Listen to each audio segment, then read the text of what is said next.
everyone. This is Reverse Engineering Happiness. I'm Amanda Maxham, and that's Tsfany. This is the show where we tackle the problem of all problems, the hardest problem in the universe, which is how do you become happy as a human being? How do you thrive and flourish? So how are you doing, Tal? Are you still happy? Yes, I am. As my friend Don says, happiness is not weather, it's climate. And so, you know, I don't think, I don't think something major is going to happen. You know, I hope in the near future that'll change that situation. Okay, so what I wanted to talk to you about today is how to decide what to go after. So it's my understanding that if you really want happiness in your life, you actually have to do something. You can't just, sit around and wait for it to come to you. It's like, no, you got to pursue something. And then in that pursuit that that's where happiness lives. So I wanted to ask you about how to get serious about what you're going to pursue, how to commit to something to go after. And the reason why this is coming up for me is because when I look back on my life, I've spent a lot of time like seriously dreaming about things that I never did anything about. So, for example, in my let's say my 20s, I really wanted to open a children's museum, and I had all the plans done. Like I would draw out exactly how it was gonna look, how the people would move through the museum, all the different things that they would see when they're in there, the sculptures that were outside. Like I even planned what would be served in the cafeteria. So it was going to be called the lunch pad, which I think was really funny. And they were going to serve like elliptical shaped pizza to teach Kepler's laws. And Awesome. Yeah, like I was nuts about it. I put a lot of time into sort of dreaming about it, and then Nothing happened. And like, first of all, I want to know if that's normal. And second, like, is that a bad thing? Good thing? I don't know. No, well, first, I think thinking about different possibilities, envisioning different futures, different values is normal, completely normal. Mm-hmm. I think the problem starts where you really, really want something, and then you think about it, and then you get tired, and then you give it up. Sometimes I call it, you have I want it so much. It's going to be so awesome. You have this mind orgasm about how wonderful it's going to be if you had it. And then you never achieve it. It's like, okay, I lived it in my head. Let's move on to something more realistic. Because I think all of us know intrinsically what it means to pursue something. To act it out. Yeah. Like it takes a lot of time and effort. Is that what you mean? Yeah, it's the time, it's the effort, it's the resources, it's the attention, it's the sacrifice, so-called sacrifice, right, of other things you want that will be less prioritized than the other things that you'd like to pursue. It's changing the status quo. It's dealing with change, with unknowns, with adapting to a new situation. There's a lot of heavy lifting, mental and physical and intellectual heavy lifting that goes with specifically productive pursuits that require a lot of attention. So people, I'll open a company and I'll have such a great idea for a company, and they never do anything about it because they know it's going to be hard. I think that there's a technique, almost a technique to validate if you're serious enough to take something from your inner world to the outside world and getting ready, really preparing for that pursuit. So I want to hear about that because I've got so many questions. Like one is like, what is the dream that you should make real? But before we do that, I'm curious why people do that. So why do you, because it seems a really common thing to do. You talk to people and they're like, oh, someday I'll start a company, or whatever the dream is, I'll write a book, or gosh, I'm really good at whatever and I should do that. But it's always like someday. Why do people do that? Is it because they think that if they actually try it and fail, like that'll be bad, or it's just that's not realistic and they push it aside? Or the reality is they don't not do it, they just don't do it. You see what I mean? What they evade is the doing. They will think about it. They will get frustrated that they don't actually go ahead and do it. They will make some plans and then back off. And they just evade. They evade the price, right? The price that you have to pay to get what you want is sometimes high. And people are not willing to am I willing put to their credit card down? Yeah, put the credit down. Exactly. And take the initial hit of knowing that you're now committing. I think the word commitment is what we need to talk about. It's the concept that says, no matter what, I'm going to do it. And I think no matter what, I'm going to do it. And that's where the no matter what is the hard part. Because, it matters if I'll have the time, if I'll have the energy, the resources. Well, what about my other top priorities? Are they going to, do I need to leave my job to open this new thing? Do I have to learn marketing if I want to open that product company because marketing is part of it? Oh, so marketing is hard, so maybe not. Or maybe I'll find a partner. There's so many things about that prevent you from committing. And to get to a mental stage where you're saying, no, I'm committed to this, is where you want to get. So first, we talked a lot about how do you know that the thing you want is worth pursuing? Yeah. And then once you say, this is worth my life, this is worth my time, this is worth me not pursuing other values. As Johnny Ive describes how Steve Jobs defined focus. It's like not doing the things that you are dying to do because you've committed to focus on something that you said you're going to do. And all those great ideas that you have suddenly, but maybe I'll do this. No, you've committed to do A. And in the happiness thing that we're doing, I always bring back people to say, no, you said you're going to do A. You have a great idea how to do A+ or an A* or whatever tag. I don't want that. I want what you said you're going to do in the time frame you said you're going to do it. Because remember, and I said that VCs will always invest in people that show that they are committed to do what they said they're going to do, not a version of what they think maybe in the future will. No, be serious, commit, write it down. Even if you're dying to change your plan, stick with it, unless you think the plan needs a meaningful overall. But commitment. Let's break down that concept. Yeah. Have you seen the movie Taken with Liam Neeson? No, actually, his daughter gets kidnapped, and then he calls on the phone. He's like, "I'm going to find the kidnappers." It kind of like what you're saying reminds me of that. It's like there's nothing that's going to stop him. No. That's what he's going to do, and all the bad guys in his way, and he's got to travel to wherever, France. But no, he's committed to it. It's going to happen. It's just it's always on his mind and in his focus somehow. And like you said, it's like it's the freight train. I don't know. It's like the freight train is you got to start it up, and it's going to go down the track.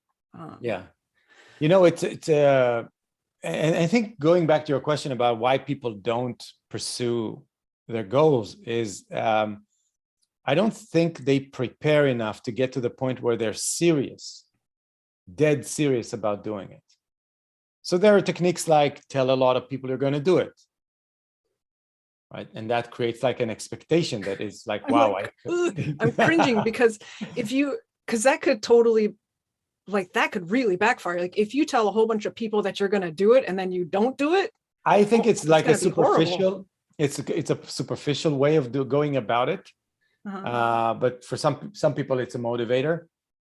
I think the best preparation you can do is a lot of introspection of why you want this, envisioning how the world would look like when you get closer to getting the value, how life will be, how you will feel like in your own skin, knowing that you're pursuing it, knowing that you're achieving it. So that's on the motivational side. But then if you decide that you're going to go about doing it, getting into a planning stage that is very rigorous. And people do like business planning and, cash flows and things like that. But that's only one aspect of planning. The real planning is, I think, internal planning. It's emotional planning. Knowing myself, where am I going to get stuck? When am I going to want to give up? And you know that about yourself. It's like the first, maybe I don't like sales. So it's the first time I'll have to talk to a customer and convince them that I want them to pay me. I'll cringe and say, I don't know. Or maybe it's the first time, something unexpected happens.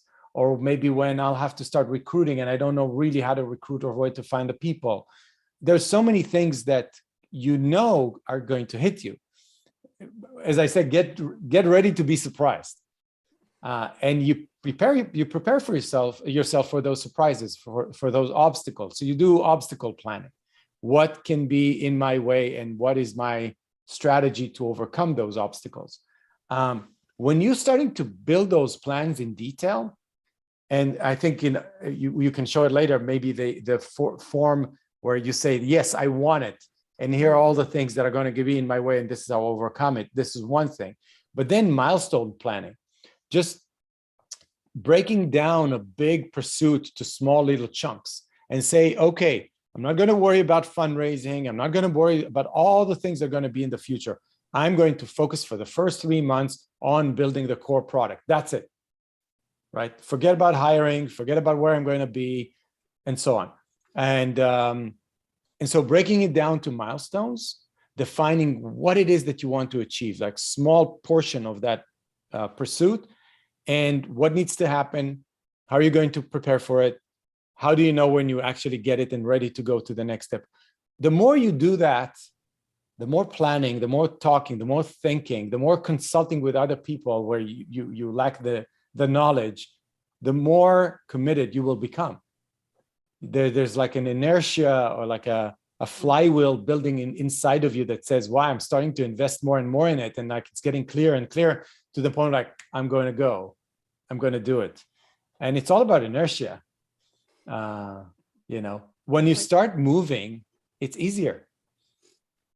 Yeah, because you already have, like you said, inertia in a direction that you decided to take. Okay, so tell me more about this emotional planning. Like, what does that mean? Like you prepare to feel bad or to. Yeah. Let's take a real example. So let's go to that decision that you made to start a podcast. Yeah.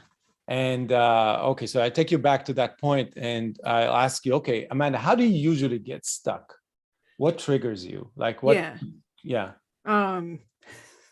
It's gonna, like, the trigger is, I guess it's like the fear of failure, or like, oh, if I forgot something, that also really bothers me. Like, what if I published an episode and I forgot to, I don't know, put something in there that was supposed to be there? That's gonna really like send me down into a hole. So let's stop there. Negative feedback. Yeah. Yeah. So how likely are you to make mistakes when you're starting a new podcast? 100%. Like, right. It's gonna happen. It's not a question. It's not if, it's when. So that there's going to be a situation where you're going to make a mistake that is going to be, visible, and you're going to get potentially negative feedback. Now what? So if you prepare for it and you write, I am going to be, even ridiculed for forgetting something or not doing something right. I'm going to feel bad about it, but I am in the process of learning how to do a podcast professionally. I'll have to learn about how to create a planning template of an episode to make sure I got all of the check marks on everything before it's released. I'll have to learn that the hard way. But what am I going to do in order to overcome the emotional distress of maybe even being ridiculed about something that I forgot, or maybe not being happy with the quality, or getting a negative customer feedback about how interesting or not interesting your episode is? How would you prepare? So one of the things I would do is think about what I would like my attitude to be like in that situation. So for example, like, and this has happened to me before, it's not quite the same as the podcast, or it could be something related to the podcast, where I put out an article or an episode of a podcast and then like I've made a factual error. Like I said, the Vietnam War started in 1876 or something. Okay, I probably wouldn't make that kind of an error, but and then people point it out, and you have you have an option in that moment to be like, oh, they're pointing out this mistake and I feel so bad, and or you can have this attitude of like, isn't it great, I have all of these random fact checkers out there in the universe helping me to get things right. And so I would try to, load in the program into my brain of like, what's my attitude, or what should my attitude be, so that I can, hopefully rely on that. Yeah, I don't know what else to say. So think about how helpful it would be if where you're motivated by the value, the positive value, and you have the right mindset, you are now preparing to talk to yourself when you're going to be in that situation of like, oh, this is so awful, I'm so bad, should I be doing this at all? Will I ever be good?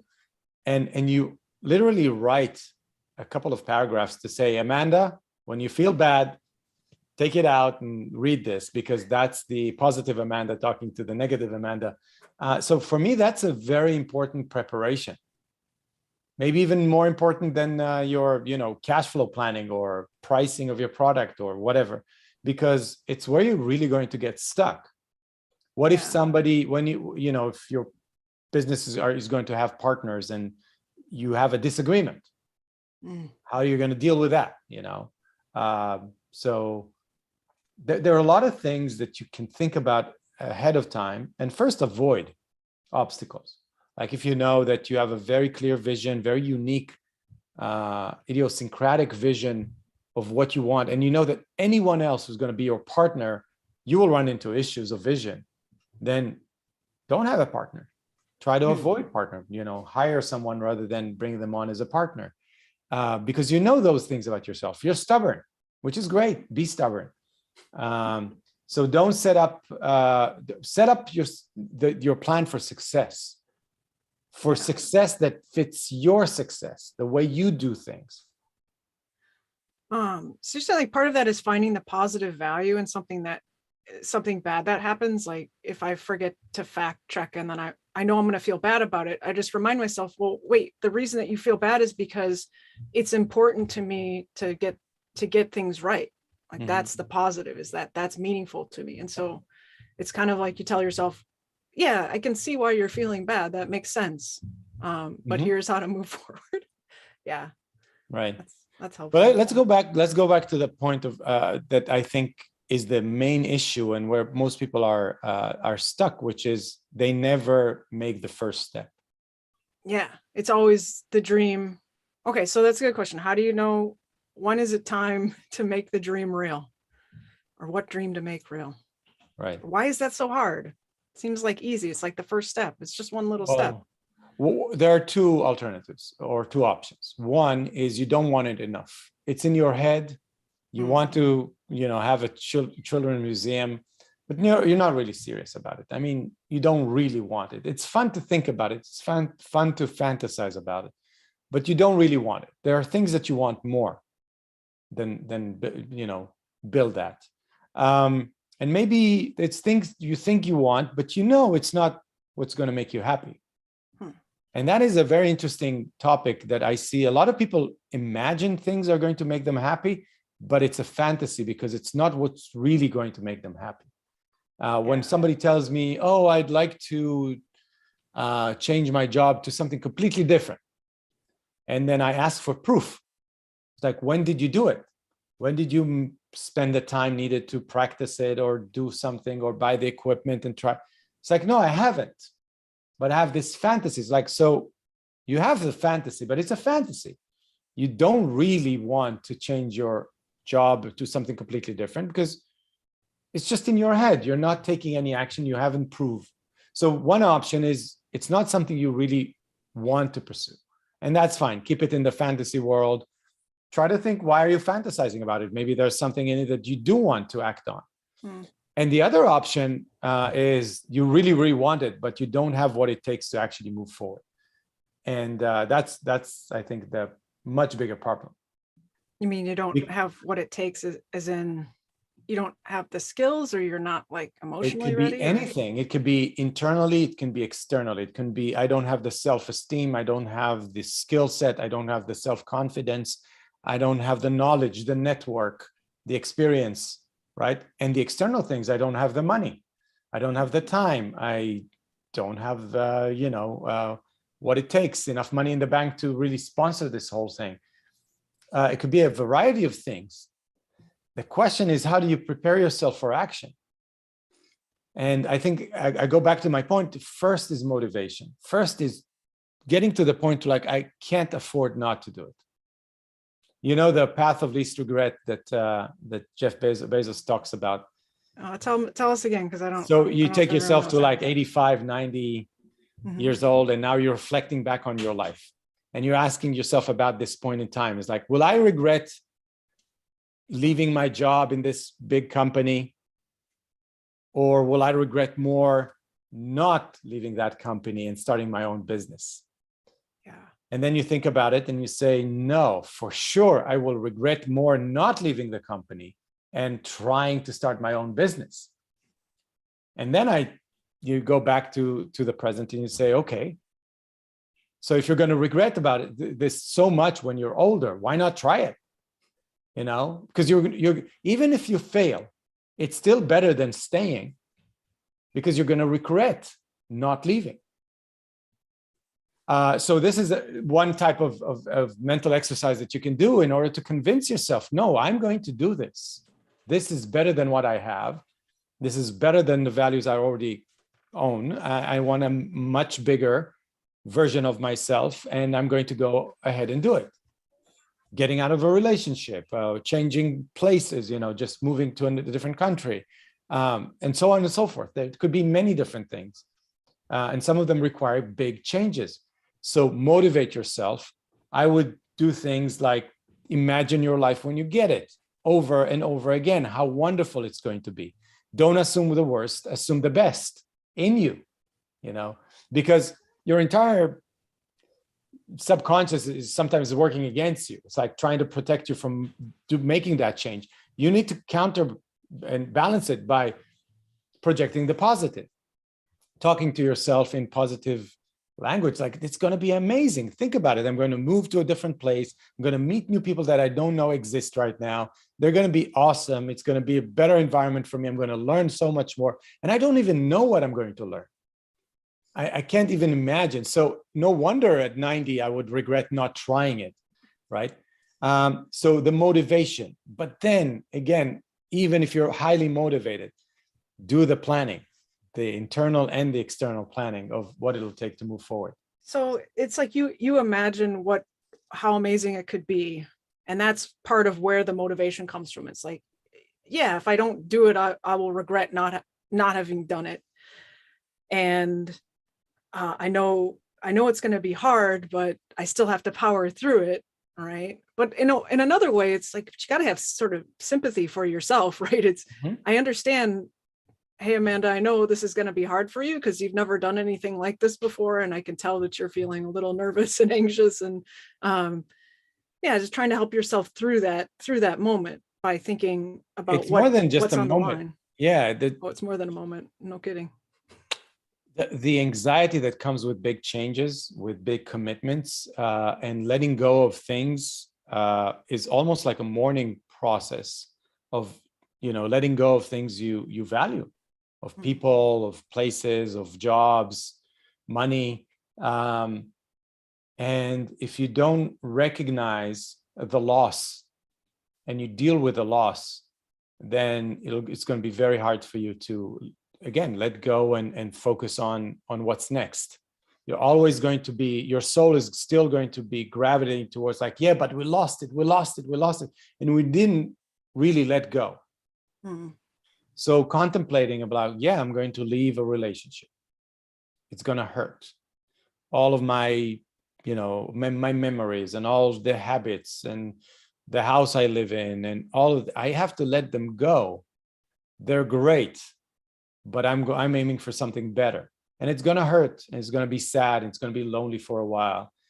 You prepare yourself mentally for this. And it's literally like, I just heard that there are people there are mourning counselors who are really good in helping you let go if you lost someone you love, right? And I guess what they're doing is allowing you to deal with the fact that you have lost something, and not to ignore and suppress it, but deal with it and cry and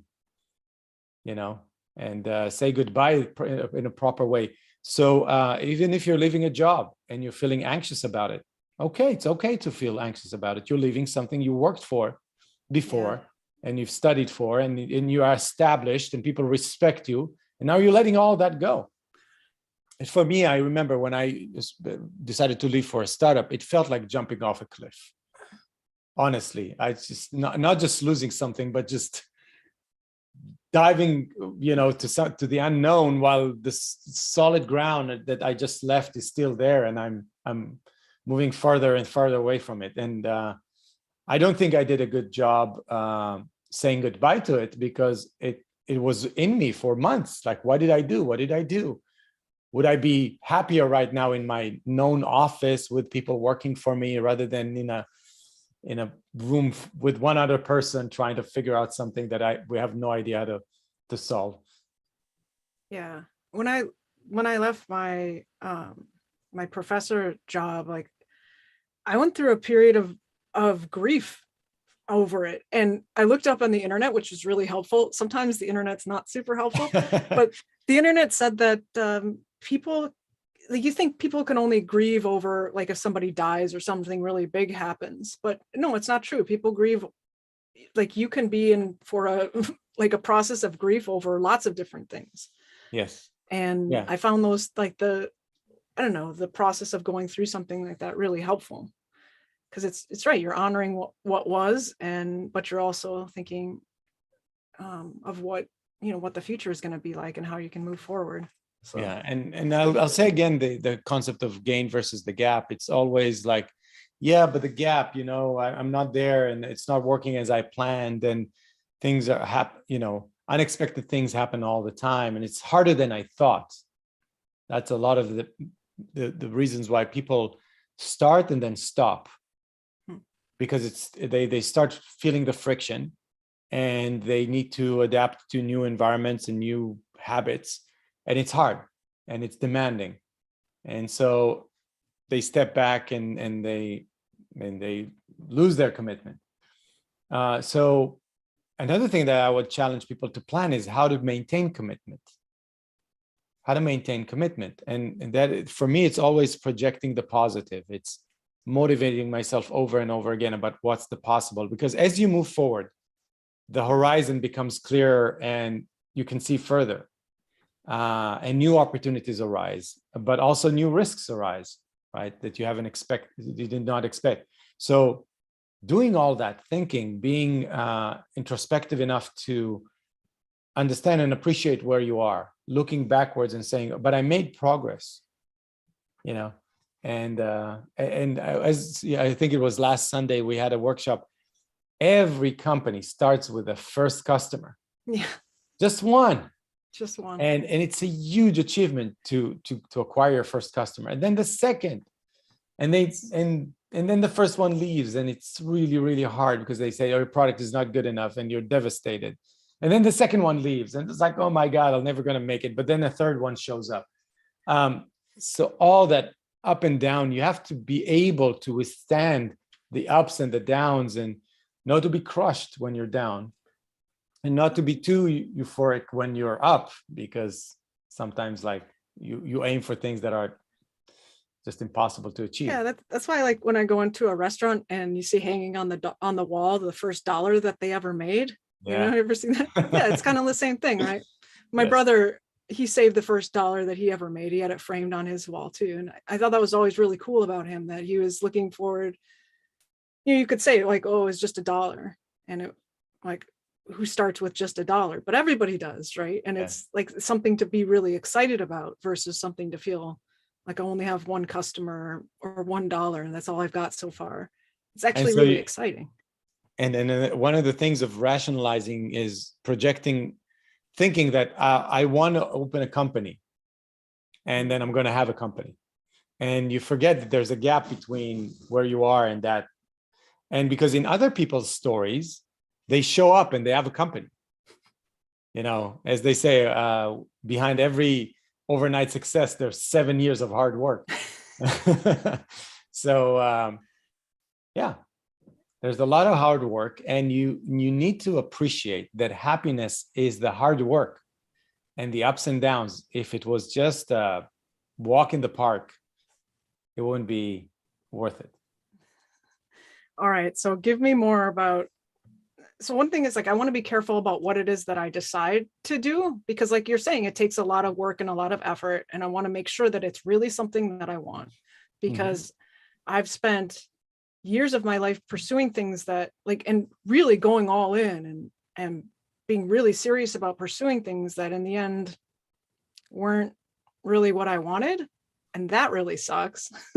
But on the other hand, I want to know if I've decided that I want something, how do I get it? How do I do that? Well, first, as far as deciding, I think that values, those kind of big values, let's say a central purpose, a productive pursuit, or a meaningful relationship, or where you're going to live and so on, those big decisions require a lot of thinking and a lot of planning. So for instance, how will my life be different if I achieve that goal is an exercise that not a lot of people do. And if you write down how your life will be impacted by the achievement of that value, suddenly a new appreciation arises of, wow, it's deeper and meaningful, more meaningful than what I thought, or it's not going to be that meaningful. I mean, I already have a lot of aspects of this, and this is going to just be a little bit more. Because remember, and maybe that's not the right analogy, but let's say you want to do 3 things badly. I mean, you really, really want to open that company, but you also want that museum, and you want to be a podcaster, right? So you have to, at one point, let's say that they overlap as far as, you don't have enough time to pursue all 3 of them. It's like a firing squad. You have to put them in front of a wall and shoot 2 out of 3. Oh, man. Yeah. This is focus. I mean, you're not going to have the museum. It's dead.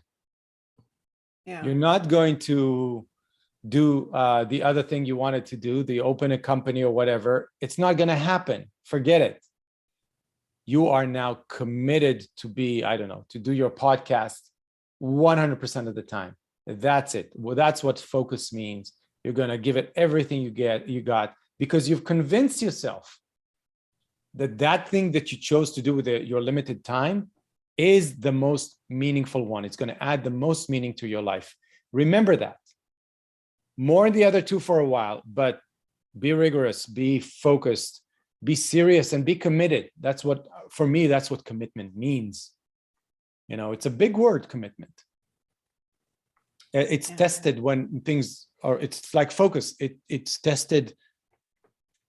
It's so hard to keep it when something else that you really want to do, or something unexpected happens and you just want to let go. But that's where commitment steps in, and it's like, no, I'm a serious person. I said I'm going to do it. I'm going to do it. So what do you do? Do you remind yourself every day, or how did you keep that focus going? Like, what are your tips? I have a what tip. Are your little tools? Okay, Yeah. You got a tip. Good. I got a tip. Yeah. So I run my life in a list. Just there's a simple little tool called Workflowy, and it's just a list. So the first list I have at the top is my top priorities, and those are the things that are the most important things in my life. Different aspects of things, but the most important things in my life. And then the second thing in my list is today, and it's usually empty by the end of the day, empty in the beginning of a day.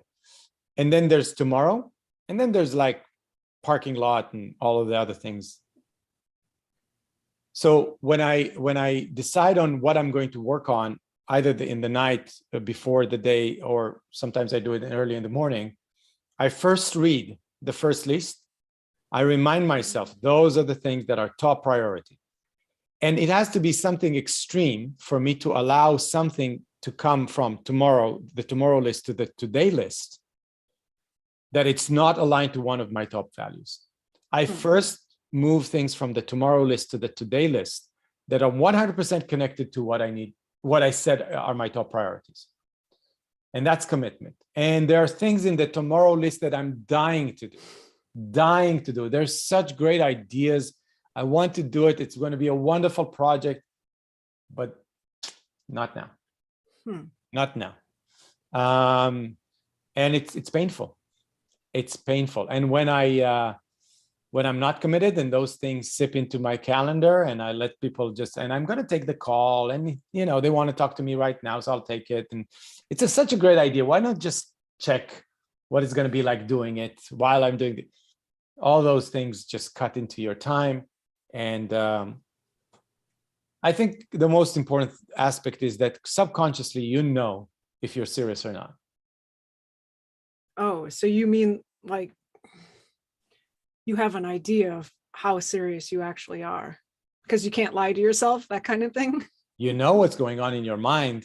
Yeah. You know that you keep doing the easy stuff and putting the hard stuff, procrastinating and just not dealing with it. You said you're going to write the book and you're not writing, right? This is I can share with you, one of my challenges is that I have a top value of writing a book, but it's just that I don't find the time for it. So I have a decision to make. It's like, this is not the time to write the book. So I have to downgrade it. This things that I want most in life, to just say it's going to be there one day and I'm going to give it the time it needs, but it's not the time. It's just I can't find it. I thought I could write early in the mornings. I thought I can do it in the weekends. It just doesn't work. And so it's time to give up, just because I'm a serious person. I'm not going to be in a situation where it's on my top to do or top priorities, and on a daily basis I decide it's not. That is not being serious. Tell me what that does to you psychologically. So you have a top priority and then you never make the time for it. I'm not the kind of person who can make that happen. That's the message. That's the message you're sending yourself. Yeah, it's like you're a failure. Yeah, and then even the things you can make happen, you won't pursue. So it's just losing self-confidence, losing self-esteem. And you're saying the way out of that is to say, okay, self, we've had the book on the list for a while, and I noticed that we're not doing anything about it. Let's explicitly reprioritize so that I can feel good about myself and what I've decided to do in my accomplishments. Not just feel good about myself, do what's the right thing, the rational thing to do. I have limited time, I have limited energy. I imagine in my head that I have unlimited energy. I was like, I can work 24 hours a day, no problem. And then 10 p.m. hits, right? And then you're tired and like, what's going on? Yeah, why am I on my sofa and not writing? So just facing reality and being rational about it, appreciating what you can and cannot do. And I don't know about you, but I feel like there's different phases in your life, or phases in over the months and years, where you say, I lost motivation for that book. I don't know why. There's something disconnected. I'm going to put it aside. It's not going to be in the top priorities. And suddenly there's a yearning that starts to build in me, to the point where I'm super excited about doing it again. Can I negotiate? Can I put the other project and upgrade the other? That's part of the dynamic nature of our soul and who we are, which I think needs to be appreciated. Don't be rigid. If you feel like you're losing motivation over time on something that is a top priority, examine why, and maybe it's time to let it go, right? So things have to flow, things have to come, and you just need to appreciate your responses, your ongoing responses. Sometimes a new person comes to your life that you didn't expect, or a new opportunity comes that you didn't expect, which is like, wow, this is really 10 times better than what I'm doing right now. So don't, kick it off the list. Think about it. It's not there. Yeah. Yeah. So it's not an easy decision, but developing the introspective skills to know how to make a decision, that's the hard thing. Yeah. To write like, okay, this new opportunity came along and I'm now conflicted. Do I continue my current project or I take on this new thing? How will my life be if I continue the path? What is that new opportunity? What is the nature? What are the opportunities and the risks? Are those two combined somehow? Can I turn this one to become more of like this one? Just stopping and thinking about those things is not just making rash decisions about, oh, I just lost motivation about this thing. Let's move on to the next thing. It's much more exciting. And I deal with that a lot because I get excited really easily. I'm a very excitable person, and I love new ideas. So one of the other tips is keep people around you that remind you what you said you're going to be focused on. Okay. Right? Like I said, that there are the simplifiers and the multipliers. If you're a simplifier and all you care about is a new idea, get a good multiplier next to you that reminds you, wait, that's what we said we're going to do. Let's do it. And you remind them from time to time. It's like, wait, it's time to rethink what we're doing because there's a much better idea, or just improvement with it we can do on that original idea. So so you're saying it's like all the departments in your mind have to be aligned, right? So it's the super creative idea department, and then there's the planning department, which is it's a really essential department because it's how you actually get things done. And if those two departments aren't working together towards a common goal, good luck. Like you're not aligned. Or getting help. You don't have to create all of it inside your own mind. You get help. Get people that are really inclined to complement where your weaknesses. If that's the thing about knowing yourself, right? Maybe you can I'm not that great at planning. Yeah, I'm not great at planning, and there are people that are way more detail oriented than I am. Let's get their help to do the planning that is required. Otherwise, it's going to be a mess. There's a couple of forms that I think we should take the time to go over as part of the Happiness Team workbook. Yeah, which you can download. Can you see that? The step-by-step pursuit. Which one are we looking at? Yes, the Spotlight Value Planning. Yeah. So you can download this workbook for free, by the way. Go to myhappiness.team/free, and you can fill out a little form and get the workbook. Right. And so Spotlight value means the value that I choose to pursue. That's why we added the Spotlight. And this form is just planning it. So you're answering questions like, why is it the most important thing to pursue right now? Why now? Can you give some examples before we go into this of what are things, what would you consider spotlight values, or what are things that people have pursued that you've seen? Because I want to get the variety of things. It doesn't have to be something epic like starting a new business or something. So I'll give an example. Somebody is one type of engineer, and they said they're really interested in a different type of engineering. Specifically, was in the field of robotics, for instance. So the whole idea of when am I going to pursue this new passion of mine? I'm not that type of engineer. I need to learn something completely new. Now I have an established position in an established company doing what I do already. So now start learning this sounds, ridiculous. But then the more he thought about it, the more excited he got about actually pursuing it right now before, waiting 5 years where he's going to have more constraints. So he said, that's what I really want to do, this type of engineering. So I'm going to learn about it right now. And it's the best time because the more I'm going to wait, the harder it's going to be to change. I want it. It's important to me. I want to join a company that does those types of products. And he convinced himself that this is something to pursue, although it disrupted a lot of his planning, career planning. And then how motivated or anxious I am about pursuing it. And this is where you let it all out, the opportunities and the threats, the what do I want, motivating yourself, but also what do I have to let go, and what will trigger me, or what already triggers me about wanting this thing. And then asking yourself about the resources you have. That is actually preparing you for the real plan of, do you have the knowledge, do you have the time, do you have the resources to start pursuing it, and how long would it take me to get to prepare myself to pursuing it? Who can help me start moving towards that direction? And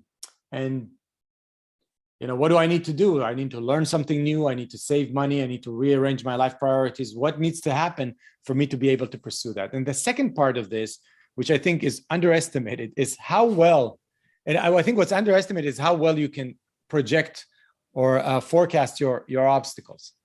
You can actually list all of the things that are going to happen if you think about it. What is the kind of obstacle I think I'm going to face, and what is my solution strategy? And for me, this exercise is so clarifying. I mean, it's just like detective work, where you think for a second about, oh, I know what's going to happen. Yeah, I know exactly what's going to happen. This is how I'm going to react. Somebody's going to say something bad about me. I'm going to suck at it for like three months or 6 months, and I'm going to lose motivation. And this is my solution strategy. This is how I'm going to overcome it. So this is the first one. This is the planning. The next one, I don't know if you have it up. Yeah, Amanda. I do. I'll share that one too. This one, right? Yeah. So milestones. Yeah. So the other thing is, big values require very sophisticated, sometimes overwhelming planning as far as how I'm going to get from here to, having a company, or changing jobs or something like that. So what helps me a lot is to break it down to smaller chunks, and breaking down to a milestone, where every milestone I define what the outcome that I want to achieve, what are the actions I need to take, who or what do I need to achieve it, what kind of help, what is in my way, the obstacles, and how I'm going to overcome those obstacles from the last one, and then the time, estimate how long it's going to take me. And what I do after I do this whole step-by-step milestone planning, I focus only on the next one.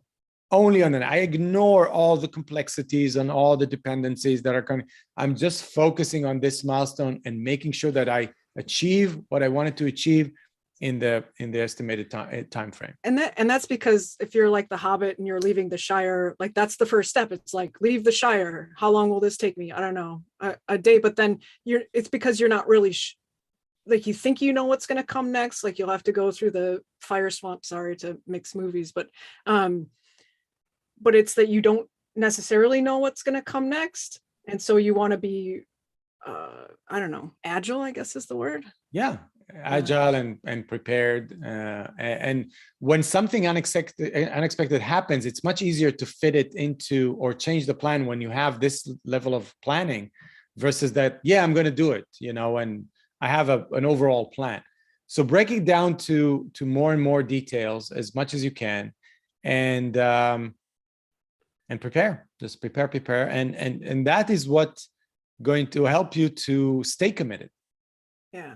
I noticed that this seems like all commitment, because you've got milestones. So it's like, I'm going to achieve it. And then by how long will it take me?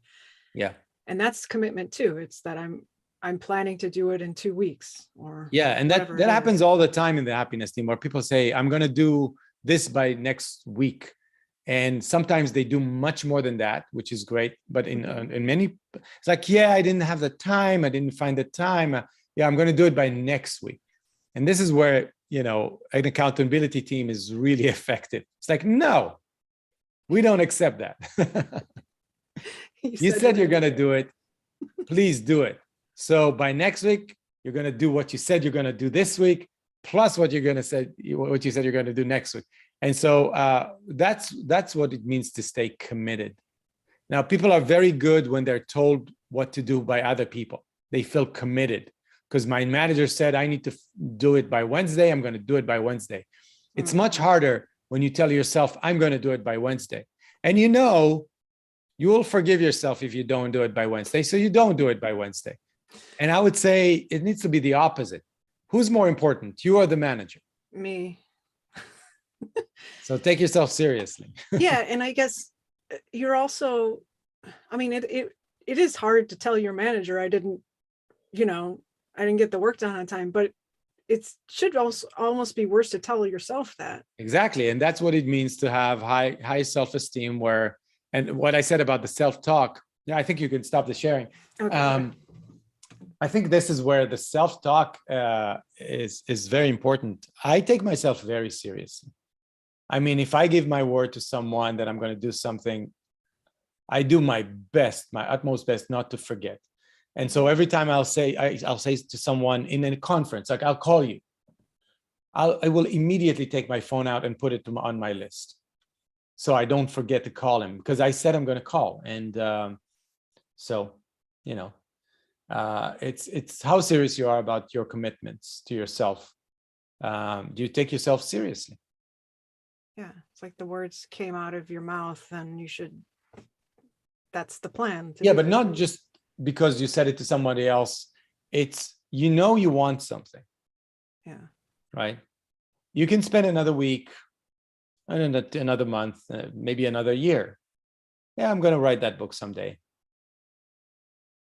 And it takes a toll to be the kind of person who knows that year after year, they say, I'm going to write that book and never do. So I think you said it right. I think who's more important? It's me. I am way more important than my manager, right? And if I decided something needs to be done, I better do it.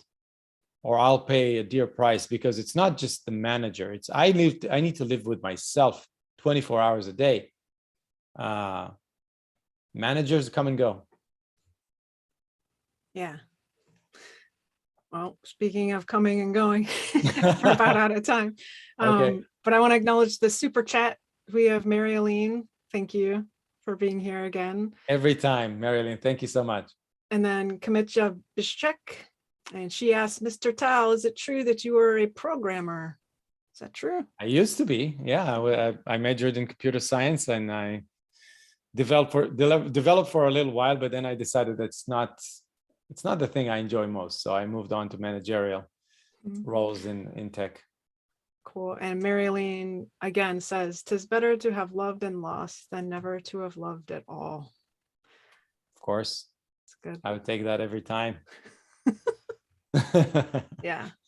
Even though the losing is painful. Yeah. All right. Well, we'll see you next week, same time. I'm supposed to say same happy time, same happy channel. That's my thing, I guess. So. Okay. See you next week. Bye-bye. Bye-bye.